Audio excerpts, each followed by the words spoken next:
yang artinya, halo nakama, selamat datang di channel Yunem. Akhir-akhir ini manga One Piece trending di jagat maya dengan kemunculan Sun God Nika, sosok legenda dalam One Piece. Ia diyakini oleh Woswo adalah seorang yang suka membebaskan para budak di masa lalu dan menebarkan senyuman di bibir mereka. Dan ternyata buah iblis yang dimakan oleh Luffy adalah Zoan mitologi, yaitu Hito no Mi model Nika. Sekaligus pada waktu yang bersamaan Luffy membangkitkan Awakening sekaligus Gear 5-nya. Namun saya ketawa melihat ini karena ia belum menyadarinya kalau dirinya telah membangkitkan Awakening dan menyebutnya sebagai Gear 5 saja. Saya jadi bertanya-tanya dari mana Kang Oda mengambil referensinya, dan saya coba menggali tapi tidak menggali kubur. Sepertinya Kang Oda tidak mengambil satu referensi saja, melainkan beberapa referensi untuk menjadikan sebagai karakter yang kuat di dalam dunia One Piece. Dan saya telah merangkum beberapa hal. Cekidot tanpa pakai rod. The Max. Pernahkah kalian menonton film yang satu ini, yaitu film The Max yang dirilis tahun 1997, yang menurut saya sangat konyol dan menarik untuk ditonton. Bagaimana tidak, karakter yang unik dan penuh imajinasi ketika peran utamanya sudah memakai topeng yang ia temukan di pinggiran sungai. Seolah tingkah lakunya akan berubah dengan kekonyolannya dan penuh dengan imajinasi. Dengan tubuh yang elastis ini, ia seakan bisa melakukan apa saja pada dirinya. Hingga ia jatuh dari atap pun ia tidak terluka sama sekali. Namun ketika ia belum memakai topeng, ia adalah seorang yang sopan. Jadi ini mengingatkan saya dengan tingkah laku Luffy yang sekarang. Ketika Luffy sudah mencapai Awakening, sifat dan tingkah lakunya berubah seperti tingkah laku The Max. Sifat yang konyol dan penuh kebebasan ini terlihat ketika ia melawan Kaido dengan seenak jidat dia.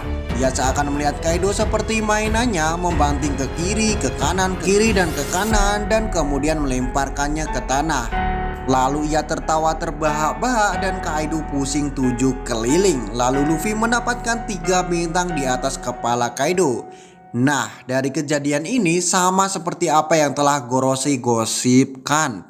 Tubuh si pengguna bersifat karet dalam pertarungan. Batasan mereka hanyalah imajinasinya sendiri. Dengan wajah tersenyum lebar, Awakening meningkatkan berkali-kali lipat dan mereka mendapatkan lebih banyak keluasan. Jadi kesamaan Luffy dalam film The Max adalah tentang imajinasi, tubuh yang elastis yaitu karet, dan kekonyolan dalam bertingkah lakunya. Ini menjadi masuk akal karena The Max sendiri dirilis tahun 1994. Sedangkan One Piece manganya dibuat tahun 1997, sedangkan animenya tahun 1099. Jadi mungkinkah Oda terinspirasi dari The Max? Curupira. Oda Sensei sendiri mengonfirmasi bahwa Luffy berasal dari Brazil, makanya banyak fans yang mencoba mencari tahu Curupira ini, termasuk saya, karena terkonfirmasi bahwa buah iblis Luffy adalah Zoan mitologi model Nika. Curupira sendiri adalah makhluk mitologi Brazil yang menjaga kestabilan hutan. Ia suka melindungi burung, pohon, dan lainnya yang ada di dalam hutan, termasuk pemburuan liar. Terus apa yang udah terapkan dari mitologi Curupira ini? Menurut saya yang paling mencolok adalah tentang rambutnya yang menyala-nyala seperti api, serta wajahnya yang hampir mirip antara Curupira dan Luffy.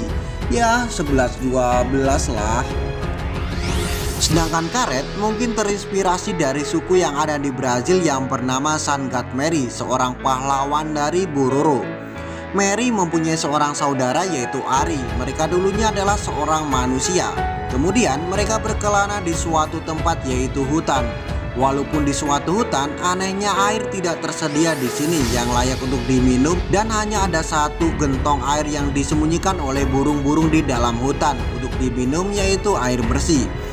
Mereka penasaran dan mencari air itu, dan singkatnya mereka menemukannya, lalu tak sengaja menumpahkannya. Kemudian burung-burung murka terhadap kelakuan mereka. Seketika itu Mary menjadi marah dan memanas, hingga panas yang keluar dari Mary tidak tertahankan, hingga membuat burung-burung di sana mengepakkan sayapnya supaya bisa mendinginkannya.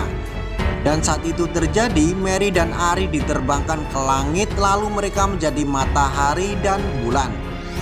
Ternyata mitologi ini seakan memparalelkan apa yang ada di Wano. Matahari sendiri yang dulunya adalah Mary diwujudkan oleh Oda Sensei, yaitu Luffy yang memakan buah Sangat Nika.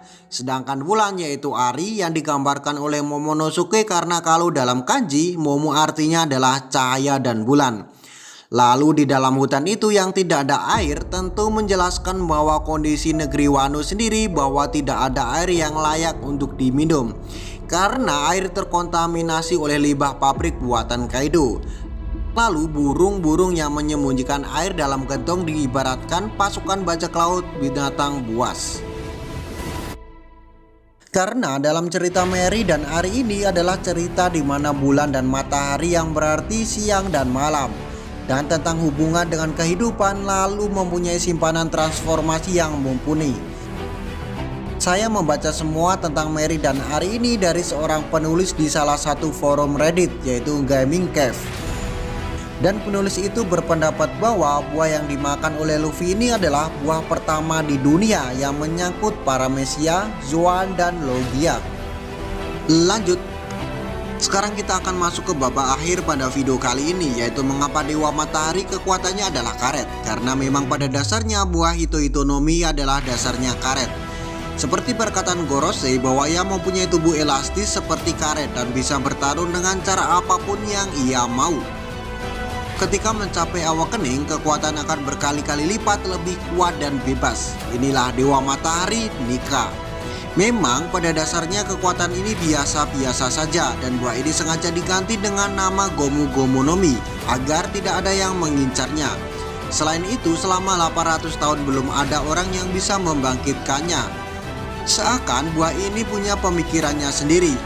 Berbeda jika buah ini sudah awakening, kebangkitan kekuatannya akan berdampak besar bagi dunia One Piece. Bagaimana tidak? Buah Nika ini akan menebarkan senyuman di wajah mereka dan menjadi ancaman bagi pemerintah dunia. Yang terbukti ketika Gorosei merasakan bahwa Luffy akan membangkitkan awakeningnya dan menyuruh CP0 untuk membunuhnya. Itulah ulasan video kali ini. Tak terasa sudah selesai. Terima kasih sudah menonton video kali ini. Jika ada kesalahan kata-kata atau yang lainnya, kami minta maaf. Jaga kesehatan dimanapun kalian berada. See you next time.